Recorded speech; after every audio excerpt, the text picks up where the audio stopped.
제가 만난 상위 1% 공부 잘하는 아이들은 공통점이 있었습니다. 그리고 이 공통점이 자기주도든 사교육이든 100점 100승하는 비결이더라고요. 안녕하세요, 주단쌤입니다. 오늘은 사교육 백날 해봤자 아무 소용없는 아이들 도대체 뭐가 문제인지 그리고 어떻게 극복할 수 있는지에 대한 이야기를 해보려고 합니다. 마지막에 이벤트 정보도 있으니까 꼭 끝까지 시청해주세요.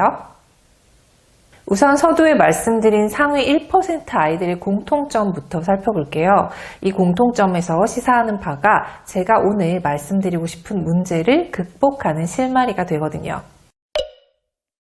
상위 1% 아이들, 아이마다 다른 점도 많았지만 제가 따져보니까 3가지 정도의 공통점이 있었어요. 우선 메타인지가 확실하다는 것이었는데요.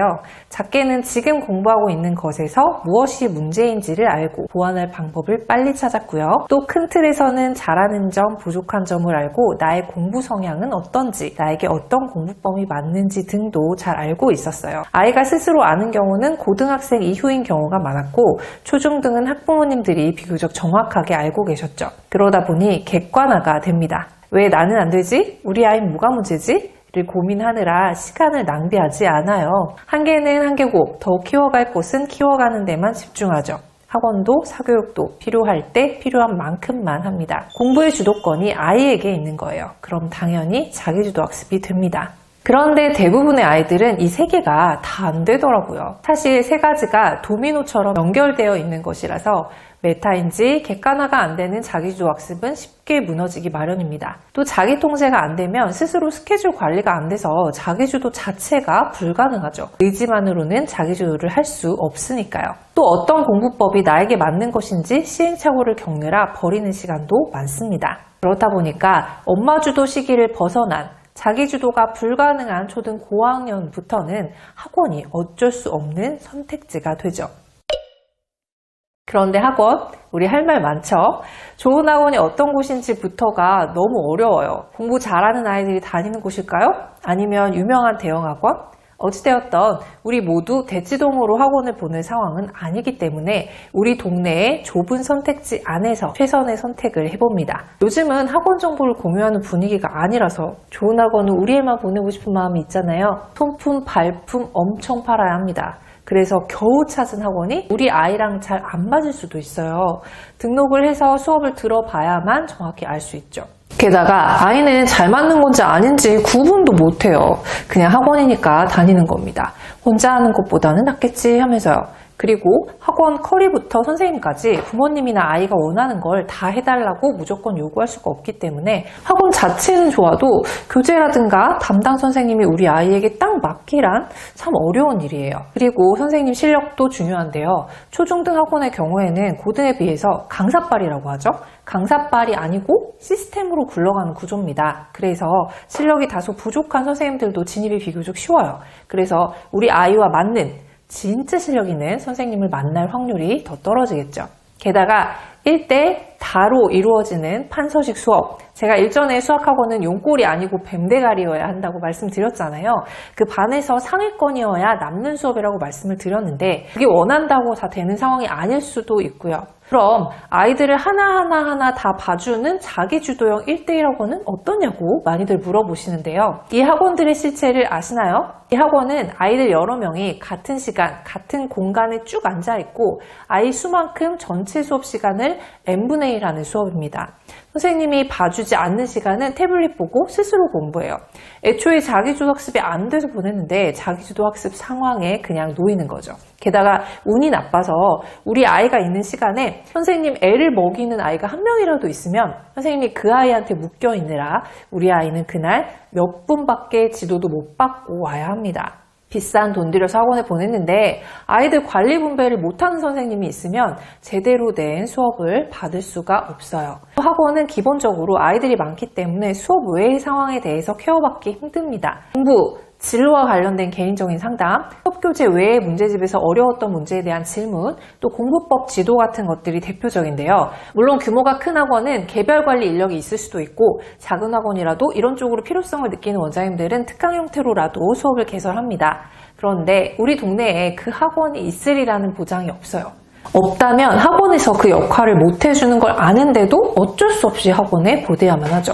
결국 학부모님들은 학원에 아이들 보내고 잘 지도해 주십사 하고 믿고 맡기시겠지만 학원 교재로 수업 나가고 수업 듣고 과제하고 정도 외에는 크게 기대하시면 안 될지도 모릅니다.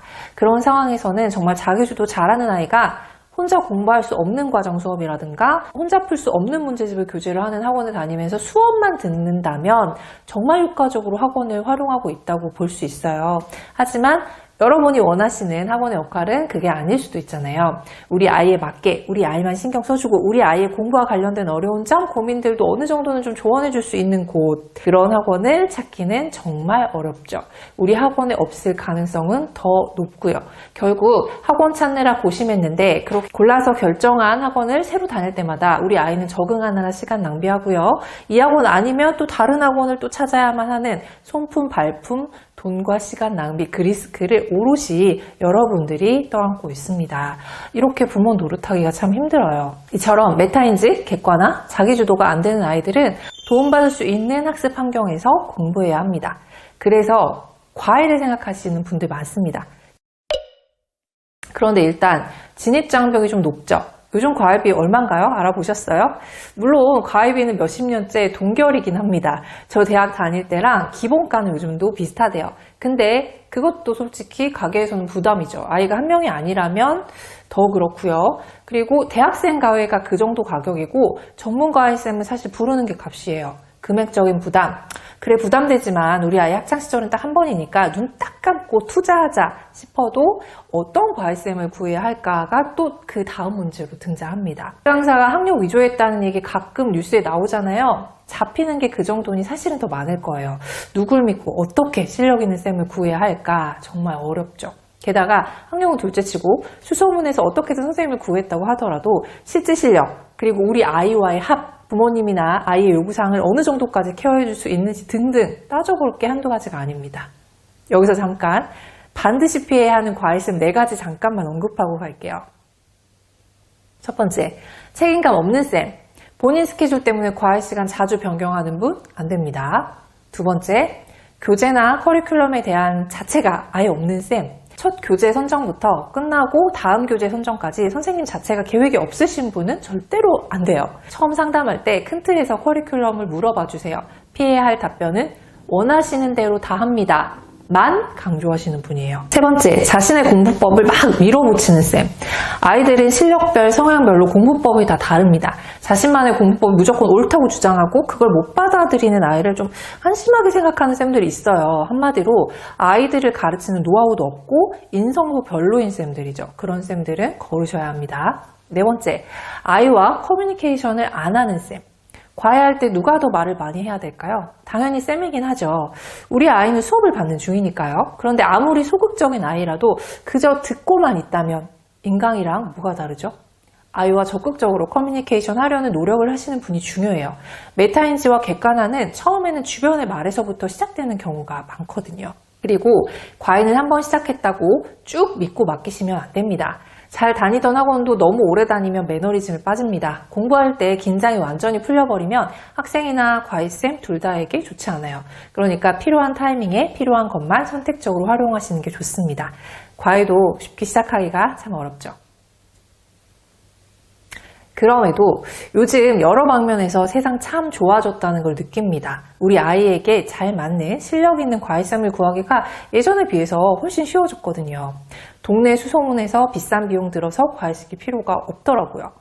저도 우리 학부모님들께 여러 교육 정보를 드려야 하기 때문에 공사교육 막론하고 다양한 정보들을 수집하는데요. 이번에 1:1 스카이 과외 서비스로 유명한 설탭에서 무제한 매칭 서비스가 나왔다고 해서 살펴봤더니 여러분께 소개해도 참 괜찮겠다는 생각이 들었어요. 그리고 마침 교집합 통해서 이벤트도 열어주겠다고 하셨고요. 잠깐만 소개해드릴게요. 애초에 설탭에서는 아이의 희망 계열, 학과 선생님, 선생님 스타일과 출신 학교, 그리고 성별 이런 것들을 학생과 학부모가 미리 작성한 정보를 토대로 학생에게 최적화된 선생님을 맞춤 매칭으로 제공을 했었대요. 첫 매칭 만족도가 97% 정도였는데 그래도 만에 하나 우리 아이 마음에 안 들거나 잘 안 맞는 선생님을 만날 수도 있잖아요. 그럴 때 딱 맞는 선생님을 만날 때까지 무제한으로 매칭을 해주고 그 과정에서 발생하는 비용도 다 설태비 제공해 준다는 것이 이 서비스의 핵심이에요. 한마디로 아이가 학습받는 최고의 학습 환경을 만들어 주겠다는 뜻이죠. 그리고 설탭에 속해 있는 스카이 선생님들이 11,700명 이상인데 애초에 선생님을 선발할 때 100% 스카이 소속의 선생님들만 실력, 태도까지 3단계로 검증해서 선발한대요. 스카이 재학생이라고 다 선발되는 게 아니고 합격률이 10% 정도밖에 안 된다고 하더라고요. 일단 쌤 구하는 건 믿을만 하네요. 설탭은 아이패드를 보고 쓰면서 실시간 음성으로 하는 과인데요. 소극적인 아이도 자신의 의견을 표현할 수 있도록 과이티콘이라고, 아이들 요즘 이모티콘 사용 많이 하잖아요. 이런 이모티콘을 사용해서 수업의 참여도와 집중도를 높이고 있답니다. 또 수업이 화면과 함께 녹음되기 때문에 다시 보기도 가능해서 복습도 쉽죠. 원래 설탭이 제가 좋다고 막 소개해드렸었던 오누이라는 문제풀이 앱에서 출발했는데요. 그 오누이의 뜻이 몇 살 터울의 선배가 가르치는 교육이라는 뜻이래요. 그 말처럼 설탭 과외쌤들은 아이들과 정서적으로 조금 나이 차이가 적으니까 친밀해서 수업 외의 학습적인 고민들, 공부법 문의나 멘탈 관리 측면에서도 도움을 받을 수 있다고 합니다. 일반 과외에 비해서 훨씬 믿을만한데 가성비도 좋고 수학으로 과외받았다가 중간에 다른 과목으로 변경도 가능하다고 하니까요. 제가 앞에서 말한 대로 필요할 때 필요한 과목, 교재로 과외받는 것도 가능하다는 얘기입니다. 중고등 과외 국영수사가 5개 영역 가능하고요. 초등인데도 중등 과정 선행학습하는 아이들도 활용해보면 좋을 것 같아요. 중간고사도 끝났고 기말고사 준비를 위해 설탭 관련해서 한번 체험해봤으면 좋겠다 하시는 분들은 무료 이용권 이벤트 진행하니까요. 더보기와 고정 댓글 확인해 주시기 바랍니다. 10만 원 상당의 입시 진단 프로그램을 받을 수 있는 상담 신청 설문 작성 절차도 안내해 드리니까 이것도 놓치지 마시고요. 마지막으로 당부드리고 싶은 것이 있는데요. 어떤 사교육이든 우리 아이의 수준과 성향을 모르는 상태에서는 아무리 좋은 것도 백날 해봤자 소용이 없습니다. 1% 아이들이 왜 1%가 되었는지를 생각해보면 쉽게 알 수 있을 거예요. 그게 없다면 지금부터 차근차근 쌓아가야 하는데 그때 학부모님 그리고 여러 선생님들의 도움이 필요할 겁니다. 이 능력은 또 과외쌤 구할 때도 중요해요. 그걸 알아야 딱 맞는 선생님을 골라서 제대로 된 수업을 진행할 수 있으니까요. 오늘 영상을 계기로 일단 우리 아이가 어떤 학습 성향을 지녔는지 어떤 수준인지를 정확하게 파악하시고 필요한 사교육 적절할 때 적절하게 활용하시면 좋겠습니다. 오늘 영상이 도움이 되셨다면 좋아요 한 번만 꼭 눌러주시고요. 저는 다음에 또 유익한 영상으로 인사드릴게요. 감사합니다.